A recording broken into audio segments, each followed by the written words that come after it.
So I got this 2012 Raptor in for concern with cold start. Customer would crank it up cold and it would have a misfire, check engine lights on.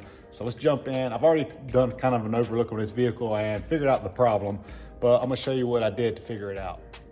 So this Raptor has a 6.2 in it. It's got 16 spark plugs. It's got coils with wires going to the lower plugs. But let's get in here and scan it and show you what codes we have.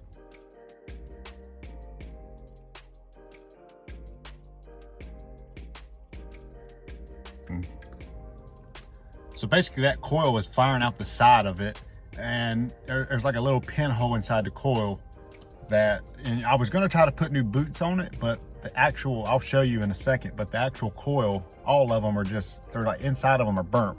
When you put new coil boots on, they come with these little resistors that have to go in the end of the coil, and I can't get them out without destroying the coil because they're like melted.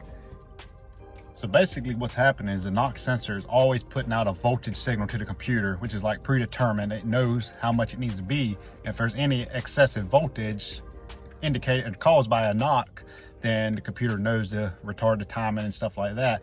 But with that coil actually arcing to the head,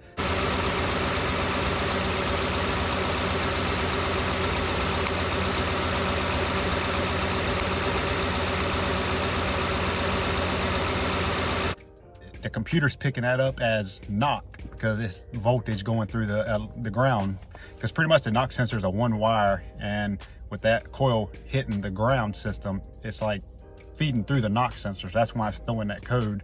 So let's get these things changed and clear this code, and it should be good to go. So the customer did tell me that it would skip a lot worse in the mornings on like a cold morning when it was moist out, or even during a rainstorm, it would get really, really bad. And if you can't find which coil on yours is arcing, if you're thinking this is the same problem, you can take a squirt bottle with a little bit of water, like a fine mist, and just mist the engine, not soak it, just give it a little bit of a mist, and you'll see where that thing's arcing at. So I have had to use that to find bad coils before. You just spray a little bit of a mist and you'll find it real quick. Unless you want to take your hands and start putting down there, and it'll let you know which one it is. But I advise you, do not do that. All right, so this is the one that was actually arcing, causing our issue. Can't really tell. But there's a resistor inside of here. And I've already made this one come out before, but the thing is pretty corroded and nasty. And inside of the coil, you're not gonna be able to see it, but it is melted inside of there. Like that one is really bad. But yeah, I was gonna put boots on these, but these things are just so bad. That's pieces of the coil coming apart. So you're better off just changing these. They are expensive.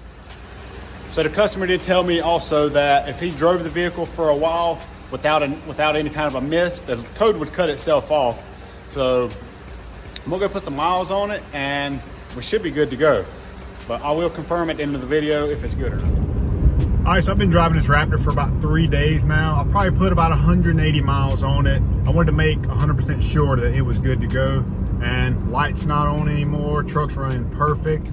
And yeah, so like I say, that code, if you get that code, like I say, spray a little bit of water around the coils if you're not visibly seeing it, and you'll probably find it pretty quick.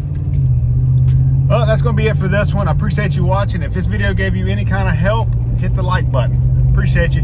We'll see you in the next one.